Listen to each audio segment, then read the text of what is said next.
Questions पढ़ाऊंगा, ध्यान से सुनना। चलिए,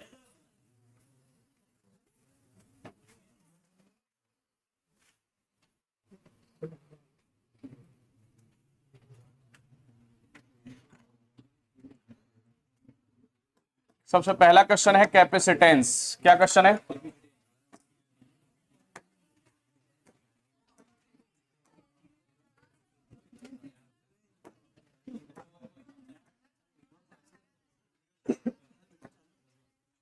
कैपेसिटेंस क्या?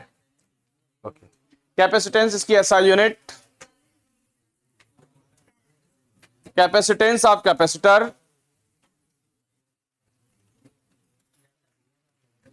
कैपेसिटेंस समझने से पहले हमें कैपेसिटी पढ़ना पड़ेगा। किसी कंडक्टर की चार्ज होल्ड करने की एबिलिटी को क्या बोलेंगे हम? कैपेसिटी। क्या बोलेंगे? कोई कंडक्टर जितना चार्ज होल्ड कर सकेगा उसके ऊपर क्या आएगा? Potential difference. तो potential difference is directly proportional to the charge. अगर मैं यहां से प्रोपोर्शनल हटाता हूं तो एक कांस्टेंट वैल्यू लूंगा जिसका नाम होगा कैपेसिटेंस। ओके, तो ये C की वैल्यू अगर मुझे चाहिए तो Q अपॉन V। ठीक है, अब यहां से कैपेसिटेंस की हम वैल्यू ले सकते हैं कि कैपेसिटेंस ऑफ एनी कंडक्टर और capacitor is directly proportional to the ratio of charge and voltage, या equal to the charge that can raise 1 unit of potential difference, है ना। अब आते हैं इसकी एसआई यूनिट के ऊपर। कहां आते हैं? एसआई यूनिट है कैपेसिटेंस की फैरेड। अब आते हैं ये लार्ज यूनिट है। कैसी यूनिट है? Large unit. तो स्मॉलर यूनिट जो होगी, स्मॉलर यूनिट मिली फैरेड। क्या होता है? 10 टू द पावर -3 फैरेड। और माइक्रो फैरेड बराबर 10 टू द पावर -6 फैरेड। पिछली बार पूछ लिया स्ट्रेट फैरेड बराबर, क्या पूछा? क्या होता है बोलो? 1 स्ट्रेट फैरेड क्या लिखवाया था? 9 इंटू 10 टू द पावर। तो अब तीनों बातें याद करना है, कर लोगे? एक बार नोट्स में लिख लो, 1 स्ट्रेट फैरेड बराबर 9 into 10 to the power 11 farad. जल्दी लिखो, जल्दी लिखो।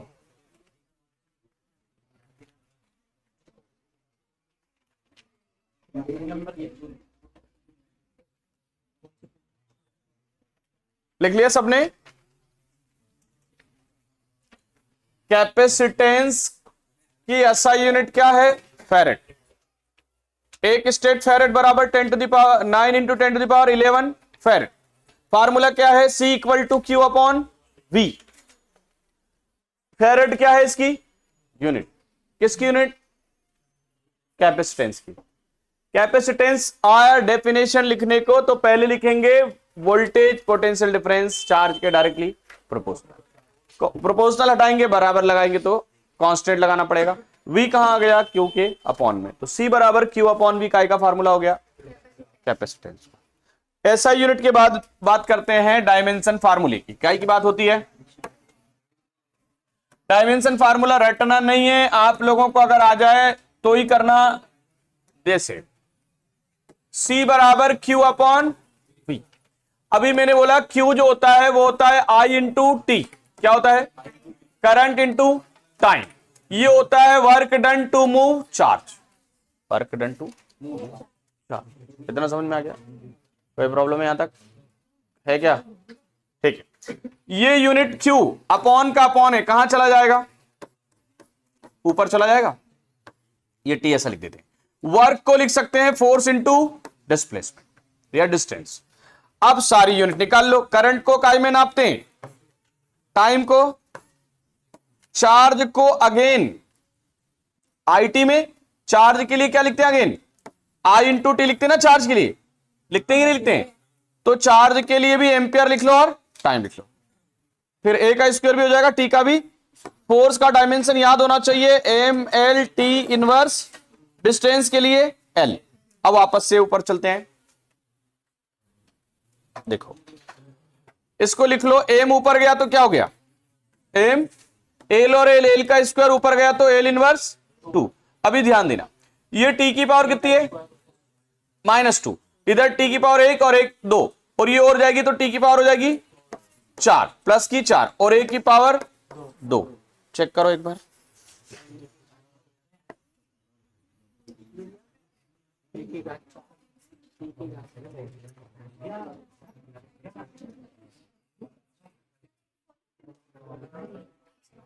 की पावर 4,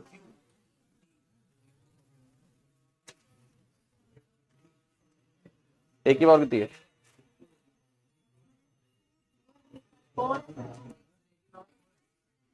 1 मिनट देखिए, 1 मिनट सुनिए, बुक निकालिए, बुक से कोरिलेट करिए एक बार, या वापस निकालते हैं इसको।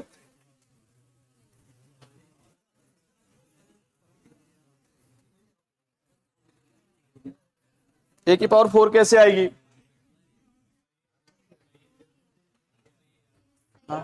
सही, करेक्ट करिए, नोट्स में ए की पावर 4 लिखी हुई है, करेक्ट कीजिए। डायमेंशन वही याद करे, वही लिखे जिनको फार्मूले से डायमेंशन बनाना आता हो, बाकी लोग डायमेंशन में ना जाए, डायमेंशन आएगा तो एक आध यूनिट का आएगा, और वही लोग करें जिनको बनाना आता हो खुद से। ओके, हटा दें इसको, बाकी ऐसा यूनिट सबकी पढ़े। ये देखो, मैं एक बार फिर से बता देता हूं, फार्मूला है Q अपॉन V, Q के लिए मैंने लिख दिया IT, V work done to move positive charge, Q ऊपर गया तो IT, और Q भी क्या होता है IT, तो a स्क्वायर टी की पावर यहां कितनी हो गई 2, ये force M L T inverse 2 ऊपर जाके ये 4 हो गई। आई होप आ गया समझ में आपको। ओके, बढ़ा देते हैं आगे, बढ़ा दें आगे।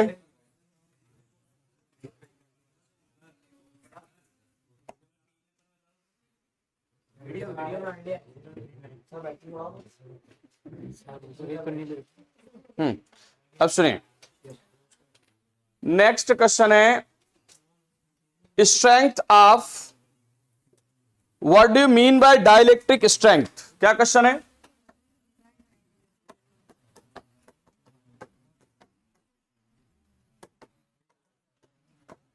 देखिए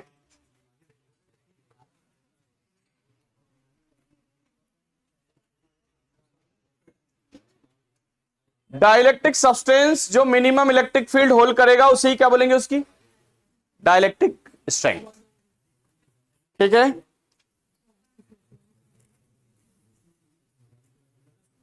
डाइलेक्ट्रिक स्ट्रेंथ ऑफ एयर,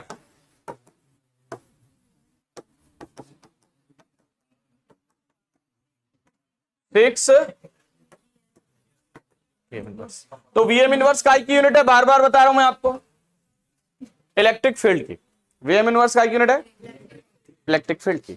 अब यहां पे जब अपन ने इसकी यूनिट की बात की है तो एक चीज को मैं और वापस से रिपीट कर रहा हूं, इलेक्ट्रिक फील्ड और, मत ध्यान दो, इलेक्ट्रिक फील्ड और पोटेंशियल डिफरेंस में क्या रिलेशन है, electric field and potential difference में तो V अपॉन एल, और इसी से ये यूनिट बनी है, याद रहेगा, ऑब्जेक्टिव में ये भी आ सकता है।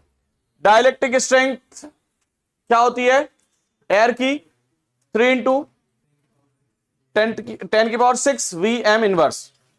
डाइलेक्ट्रिक स्ट्रेंथ क्या होती है, तो dielectric substance minimum electric field hold करता है, उसे ही कहते हैं हम डाइलेक्ट्रिक स्ट्रेंथ, ठीक है, विदाउट ब्रेक के। ओके, समझ में आ गया। अब डेरिवेशन के साथ दो डेरिवेशन पढ़ रहे हैं अपन। पहला डेरिवेशन है पैरेलल प्लेट कैपेसिटर के लिए कैपेसिटेंस का डेरिवेशन, जो एक दूसरे से डिस्टेंस पर रखे हों। क्या क्वेश्चन है बोलो,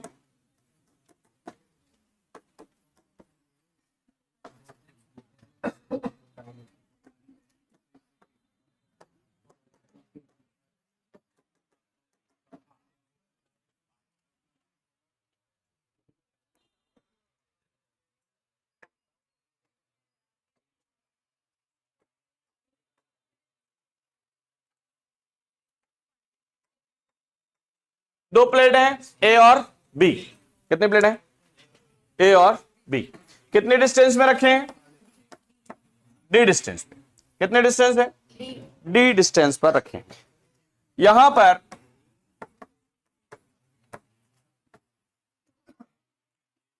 करंट दिया गया, चार्ज दिया गया, तो इनर साइड ऑफ ए पर पॉजिटिव चार्ज आया, क्या चार्ज आया, यहां पर बी के इनर साइड पर, इनर सरफेस पर नेगेटिव, आउटर साइड पर बी वाले का कनेक्शन अर्थ से, काय से, तो बाहर का जो पोटेंशियल है वो कहां चला जाएगा, ग्राउंड में। अब अंदर जो पोटेंशियल जो जनरेट होगा, सबसे पहले हमें एक बात पता करना है कि हमें लाना काय का डेरिवेशन है, कैपेसिटेंस का, काय का डेरिवेशन लाना है, तो हम यहां पे लिखेंगे वी नो, क्या लिखेंगे C बराबर Q अपॉन, इसको लिख दो इक्वेशन फर्स्ट। अब हम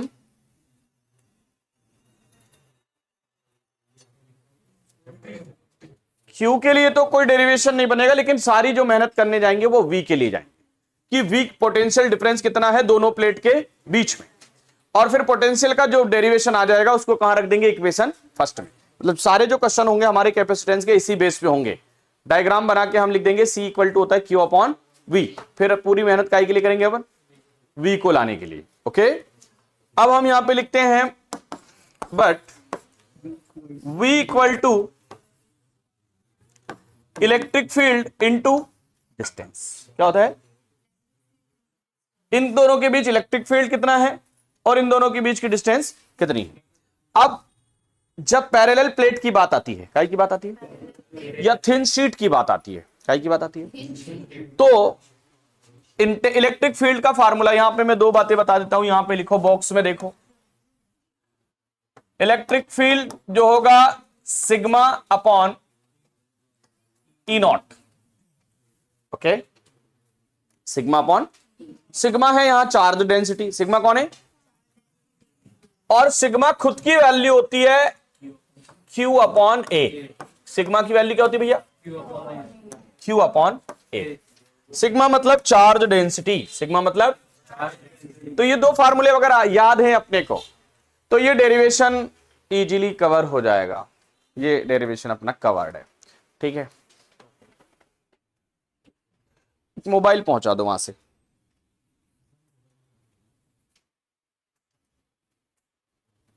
ठीक, भेजो। E का फार्मूला है सिग्मा अपॉन एप्सिलॉन नॉट, फिर से सिग्मा की जगह क्या रख सकता हूं, ये आ गया। अब इससे ज्यादा हम इसको सॉल्व, अब ये वैल्यू कहां पुट करना है, यहां, बस जैसे ही पुट करेंगे हमारा आंसर आ जाएगा। चलिए लिख देता हूं यहां पर bye equation first,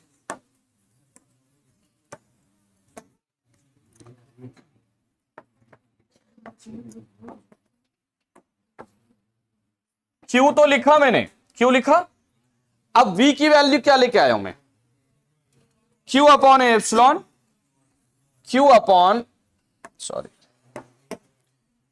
Q upon A epsilon not into D, Q से Q को मारेंगे, ये ए एप्सिलॉन कहां चला जाएगा, तो C बराबर ए एप्सिलॉन नॉट अपॉन में, और यह आ गया इतना फैरेड, क्या आया फैरेड, यही हमारा क्या है डेरिवेशन। अब बात होगी कि काय काय पे डिपेंड करना, ये किन किन चीजों पर डिपेंड करना। क्वेश्चन में जब भी पूछेगा डिपेंडेंस जरूर पूछेगा, क्या पूछेगा,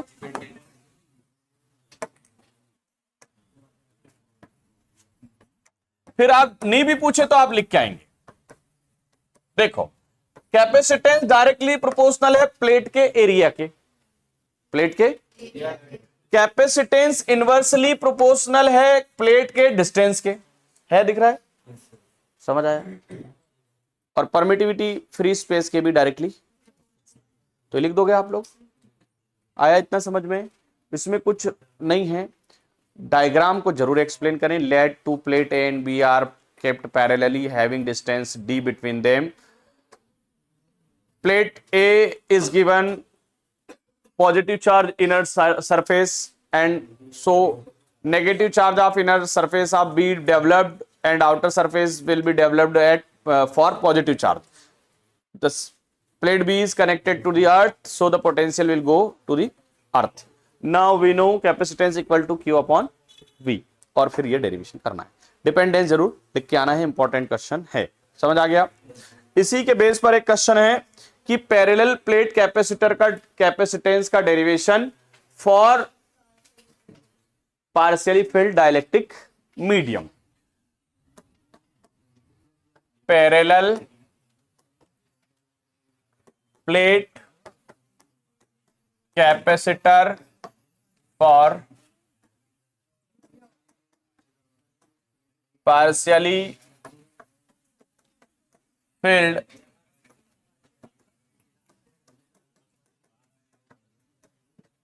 dielectric medium, capacitance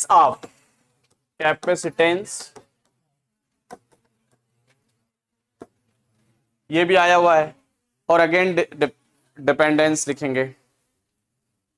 इसमें अगर डायग्राम अच्छे से समझते हैं तो इसके डेरिवेशन सेम वैसे ही होएगा।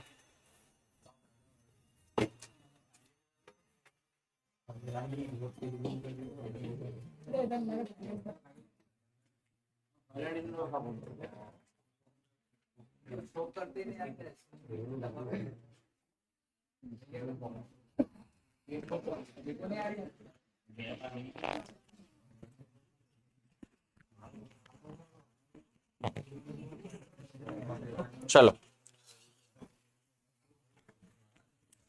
नेक्स्ट क्वेश्चन देखो। दो प्लेट हो गया अगेन, ए और बी।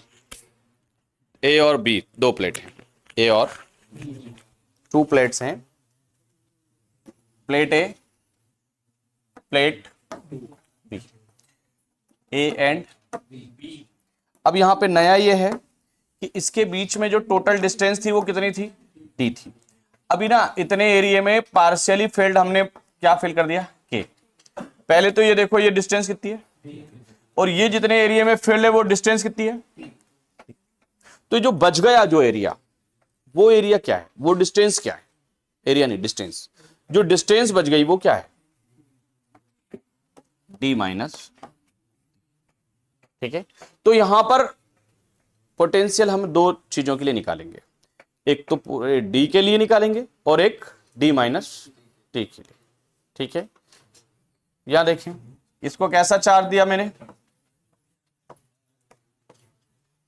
तो यहां कैसा चार्ज आएगा, सॉरी पॉजिटिव, कैसा आएगा, यहां यहां और यहां और यहां, और इसका कनेक्शन कहां कर दें, अर्थ से। वापस से डायग्राम देखो, ए और बी के बीच की टोटल डिस्टेंस कितनी है, टी, और डाइलेक्ट्रिक मीडियम के कितने डिस्टेंस में फील्ड है, टी। तो जो ऐसे डिस्टेंस जहां पे के नहीं है वो कितनी होगी, डी माइनस टी, ओके, ठीक है। अब इसके लिए फिर से मैं बोलूंगा कि वी नोग लिखें, आप क्या लिखेंगे, कहां से शुरू करना है, इक्वेशन फर्स्ट। अब पूरी मेहनत किसको लाने में करेंगे, वी को लाने में। अभी मैंने आपको थोड़ी देर पहले बताया कि वी क्या होता है, ई इंटू डी। अब ई इंटू डी तो होता ही होता है, साथ में अपने को वी उसके लिए भी निकालना पड़ेगा जो खाली डिस्टेंस है, ठीक है। तो यहां v इंटू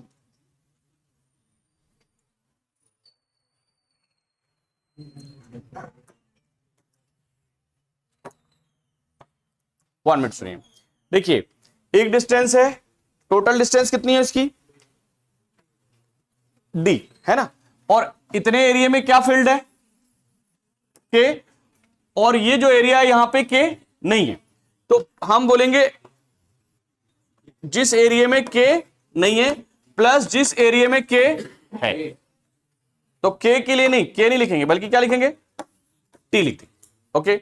अब अगेन यहां ई का फार्मूला क्या लिखते हैं अपन, epsilon sigma upon D minus T. इसके लिए क्या लिखते हैं, सिग्मा अपॉन एप्सिलॉन लिखते हैं, क्या लिखते हैं, लेकिन यहां एक्स्ट्रा क्या लिखेंगे, के, कि भैया यहां पे डाइलेक्ट्रिक मीडियम भी मौजूद है, ओके, और यहां पे टी। अब कॉमन क्या है, 1 मिनट, यहां भी क्यों नहीं लिखना है, क्या लिखना है अपने को, सिग्मा। अब सिग्मा की जगह क्या लिखना है, Q by A, D minus T. Sigma की जगह क्या लिखना है? क्या कॉमन है अब? क्यू ए एप्सिलॉन कॉमन है। क्यू ए एप्सिलॉन कॉमन, बचा कौन? प्लस टी अपॉन, ये वैल्यू कहां रख दें? फर्स्ट में, यहां लिख देंगे by equation first equation C बराबर क्यू। बोलो वी कितना लाए अपन? Q upon epsilon D minus T plus T upon K. Q से क्यू कैंसल। अब सी बराबर, ये एप्सिलॉन कहां चला गया? इधर आ गया D minus T plus T upon के। ओके, और इसको लिख देंगे फैरेड, है ना। अब बोलेंगे कितना डिपेंडेंस क्या है? तो ए के directly proportional, D minus T के इनवर्सली प्रोपोर्शनल, एप्सिलॉन के डायरेक्टली प्रोपोर्शनल। ये आ गया डेरिवेशन। इजी था, डायग्राम एक्सप्लेन जरूर करना है, इंपॉर्टेंट है। ओके, दोबारा समझा दे रहा हूं, ठीक है, कर देंगे।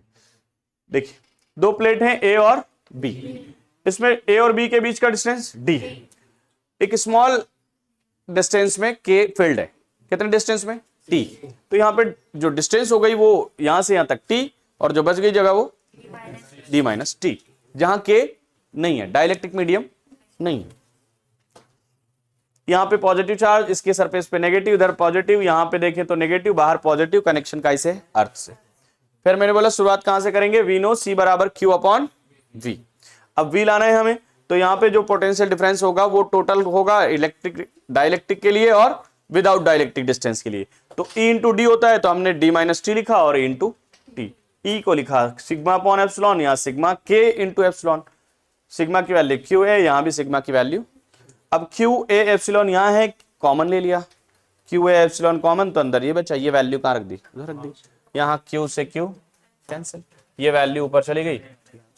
ओके, ठीक है, सुन लिया सबने, यही आंसर है।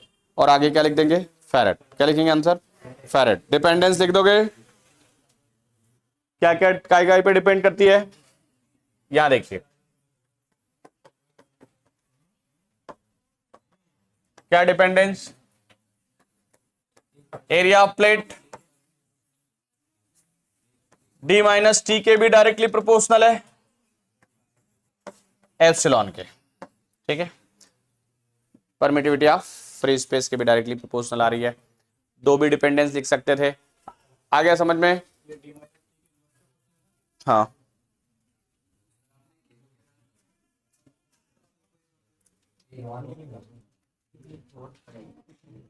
कहां पे?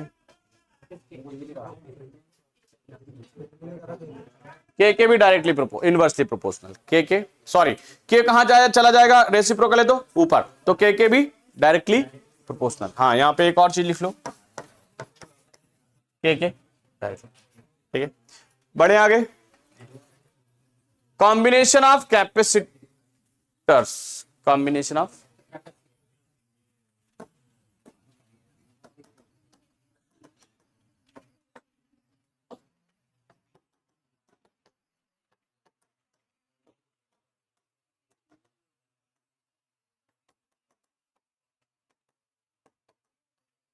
Series combination.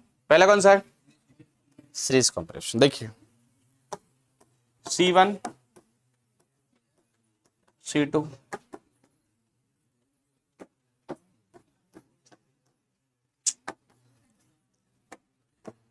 और C3।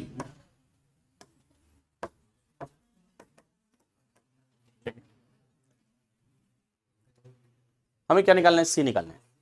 क्या लाना है हमें? ठीक है।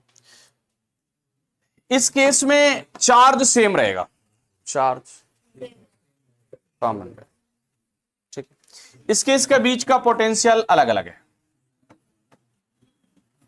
ना, पोटेंशियल अलग अलग है ना सबका, ठीक है। तो पहले अगर आपको मान लो आ गया सीरीज कॉम्बिनेशन के लिए इक्विवेलेंट कैपेसिटेंस का डेरिवेशन निकाल के लाइए, क्या क्वेश्चन आ जाए? सीरीज कॉम्बिनेशन आप कैपेसिटर्स के लिए इक्विवेलेंट या रिजल्टेंट कैपेसिटेंस का डेरिवेशन डराइव कीजिए। तो हमें क्या करना है, पहले एक्सप्लेन करना है कि let C1 C2 C3 are 3 capacitors connected into the series, और फिर डायग्राम में बोलना है टोटल वोल्टेज बराबर V1 V2 और V3। यहां पे सुन लो एक बात कि V की वैल्यू इसके केस में होगी Q अपॉन C। कैसे होगी? हमें मालूम है Q बराबर CV होती है, क्या होती है? होता है ना। तो V क्या होगा? Q अपॉन, ये हो गया, ये कैपेसिटेंस से आया था, ठीक है।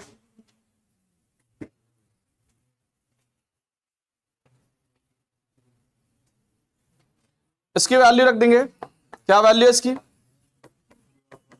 यहां पर Q अपॉन है ना। सीरीज कॉम्बिनेशन में चार्ज कॉमन रहेगा, सभी में एक ही चार्ज, करंट कॉमन है, चार्ज कॉमन है, ठीक है। क्या कॉमन ले लेंगे? Q कॉमन ले लेंगे। मैं इसको थोड़ा ऊपर शिफ्ट कर देता हूं। Q को मैंने कॉमन ले लिया, यहां भी Q को, तो 1 अपॉन C1, 1 अपॉन और 1 अपॉन Q से Q कैंसिल, ओके। तो 1 अपॉन C बराबर 1 अपॉन C1 1 अपॉन, है ना। तो हम क्या लिखेंगे लास्ट में answer? In series combination reciprocal of equivalent capacitance is equal to the sum of reciprocal of individual capacitance, है ना। अब मान लो यहां पे मैंने शायद ऐसा कराया होगा, नहीं कराया हो तो सुन लो कि दो कैपेसिटेंस सर कितने हैं, तो फिर ऐसा आएगा 1 अपॉन C बराबर 1 upon C1 plus 1 upon C2। यहां एलसीएम क्या आएगा? C1 और इधर C1 प्लस और ये 1 अपॉन C। इसको रेसिप्रोकल करेंगे तो C1 इंटू और इधर C1 प्लस। ऐसा क्वेश्चन आ सकता है कि प्रूव करके बताओ, ऐसा प्रूव दैट करा है, तो प्रूव दैट करके आएगा। तो फिर आप यहां पे डायग्राम में कितने कैपेसिटर बनाओगे? 2। यहां पे V1 और V2 लिखोगे, यहां तक लिखोगे, फिर यहां तक लेके आओगे, फिर यही कहानी हो जाएगी, एलसीएम लेके फिर रेसिप्रोकल कर देना। मान लो अब इसके ऊपर आ गया कि 3 कैपेसिटर हैं जिनमें capacity 2 mu C 3 mu C और 4 म्यू सी है, तो टोटल कैपेसिटेंस कितना होगा? तो 1 अपॉन करके, एक अकेला है ऐसा सीरीज में। अभी सुनिएगा ध्यान से,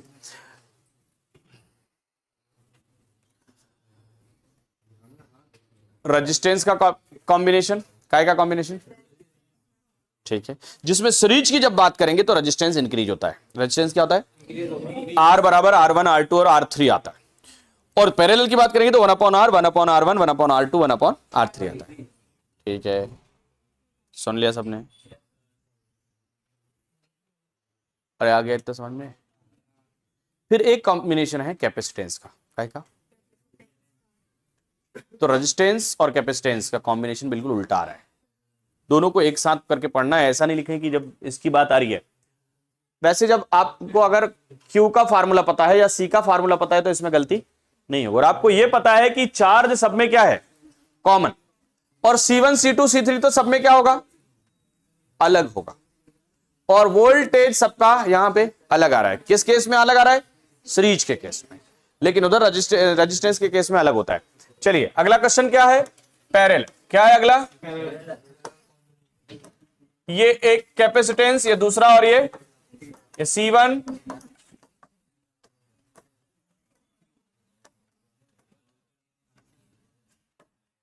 अब यहां इस केस में वोल्टेज कॉमन है। क्या कॉमन है ना।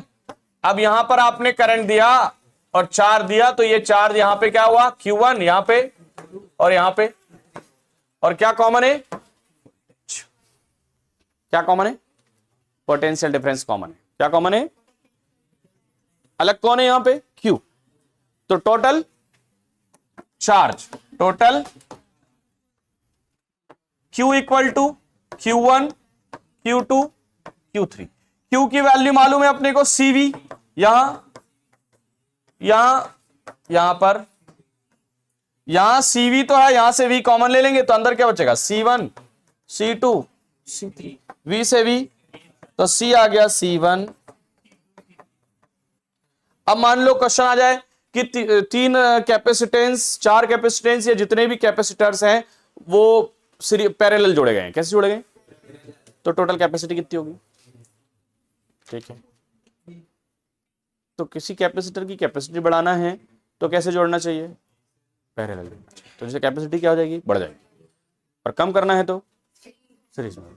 समझ में आ गया। तो parallel combination, series combination, parallel plate का कैपेसिटर का capacitance, parallel plate with partially field dielectric medium का कैपेसिटेंस इंपॉर्टेंट है, आपको समझ में आ गया होगा। इनकी ऐसा यूनिट, इनका डायमेंशन फार्मूला, डाइलेक्ट्रिक स्ट्रेंथ की डेफिनेशन और एयर का डाइलेक्ट्रिक मीडियम, ठीक है, याद रहेगा। इतना मैंने अभी पढ़ाया, वापस से एक बार मैं और रिपीट कर दे रहा हूं। इसके बाद जो इंपॉर्टेंट है वो बता रहा हूं। पैरेलल प्लेट का बहुत ज्यादा चांस है ना, अगर उधर से इलेक्ट्रिक फील्ड वाले क्वेश्चन नहीं आते हैं, इंटेंसिटी एक्सियल नॉन एक्सियल, इसके न्यूमेरिकल भी नोट्स में कुछ हैं। अच्छा, इसके न्यूमेरिकल एग्जांपल्स में जो दिए हैं वो वेरी इंपॉर्टेंट है, उसको करना है आपको, सुन लिया, क्योंकि न्यूमेरिकल इजी है, उसके ऊपर दिमाग जरूर जाएगा, उसका नोट्स में कर रखे मैंने सारे। और नहीं है तो आप एनसीईआरटी के अंदर से देखेंगे कि कौन से सॉल्व एग्जांपल हैं। ओके, सुन लिया। ऐसे करके अपना first chapter, second chapter complete होता है। नहीं, दो ही चैप्टर है इसमें, electric field, electric charge and field और पोटेंशियल एंड कैपेसिटेंस, ठीक है। सुन लिया, आ गई बात समझ में, प्रिपेयर कर लोगे। अभी मैं होमवर्क चेक करूंगा, ठीक है। हो गया, सब पढ़ लिया आप लोगों ने।